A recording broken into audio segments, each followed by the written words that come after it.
آپ ارشاد فرماتے ہیں کہ ایک مرتبہ ایسا ہوا کہ حضور جان ایمان صلی اللہ تعالی علیہ وسلم ایک قبیلہ میں صلح کرانے کے لیے تشریف لے گئے، اور حضور جان عالم صلی اللہ تعالی علیہ وسلم کو واپس آنے میں اتنا وقت لگ گیا کہ نماز کا وقت ہو گیا۔ اب نماز کا وقت ہو گیا، حضور جان عالم صلی اللہ تعالی علیہ وسلم موجود نہیں۔ اب جناب سیدنا بلال حبشی رضی اللہ تعالیٰ عنہ مؤذن رسول ہیں،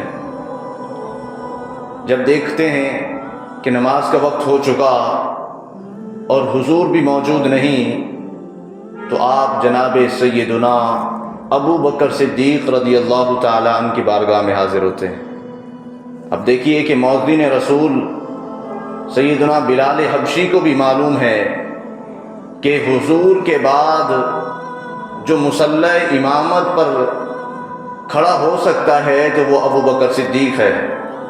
اس لیے تو بلال حبشی ابو بکر صدیق کی بارگاہ میں حاضر ہوئے اور جا کر کے عرض کرتے ہیں کہ اے ابو بکر، حضور جان عالم صلی اللہ تعالی علیہ وسلم کہیں تشریف لے گئے ہیں اور نماز کا وقت ہو چکا، اور حضور جان عالم صلی اللہ تعالی علیہ وسلم تشریف نہیں لائے، اگر میں اقامت کہوں تو کیا آپ نماز پڑھا دیں گے؟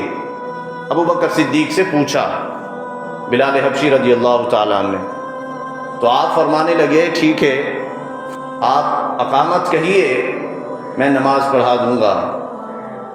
تو بلال حبشی نے اقامت کہی اور جناب ابو بکر صدیق رضی اللہ تعالیٰ عنہ مصلی رسول پر کھڑے ہوئے اور نماز پڑھانا شروع کر دی۔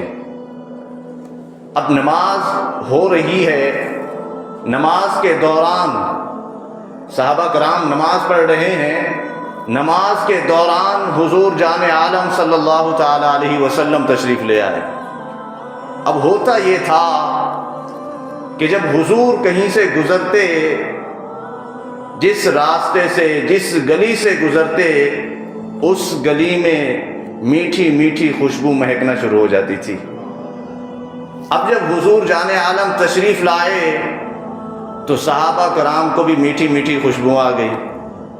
اب صحابہ نے جب خوشبو کو سونگھا تو سمجھ میں آیا کہ حضور تشریف لے آئے ہیں۔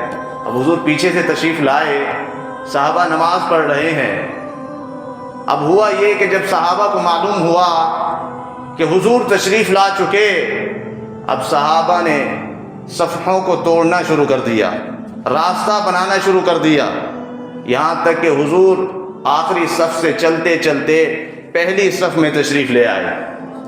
اب جب حضور جان عالم صلی اللہ تعالی علیہ وسلم پہلی صف میں تشریف لائے تو آپ پہلی صف کے اندر آ کر کے رک گئے، پہلی صف میں آ کر کے آپ وہیں کھڑے ہو گئے، آگے مصلی کی طرف نہیں بڑھے۔ اب جناب ابو بکر صدیق رضی اللہ تعالیٰ عنہ نماز پڑھا رہے ہیں۔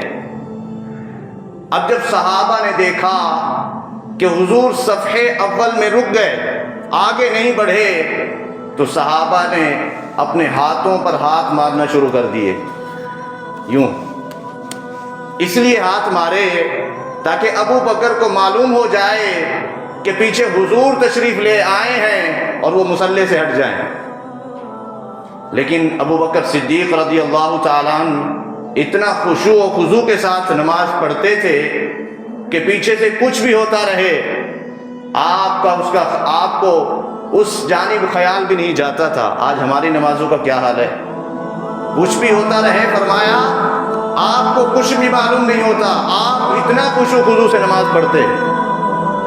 جب صحابہ نے دیکھا کہ ابو بکر متوجہ نہیں ہو رہے تو پھر سارے صحابہ نے اپنے ہاتھوں پر ہاتھ زور سے مارنا شروع کر دیے۔ جب زور سے ہاتھ مارے تو جناب صدیق اکبر کا پھر خیال آیا، جناب صدیق اکبر کو خیال آیا، پھر آپ پیچھے کی طرف اپنی آنکھوں کے ان کونوں سے پیچھے کی طرف دیکھتے ہیں کہ پیچھے کیا ہو رہا ہے۔ جب آپ پیچھے دیکھتے ہیں تو پھر آپ کو کیا نظر آتا ہے کہ حضور جان عالم صلی اللہ تعالی علیہ وسلم صف اول میں موجود ہیں۔ اب جیسے ہی آپ نے دیکھا کہ حضور تشریف لے آئے تو اب آپ مصلی سے پیچھے ہٹنا شروع ہو گئے۔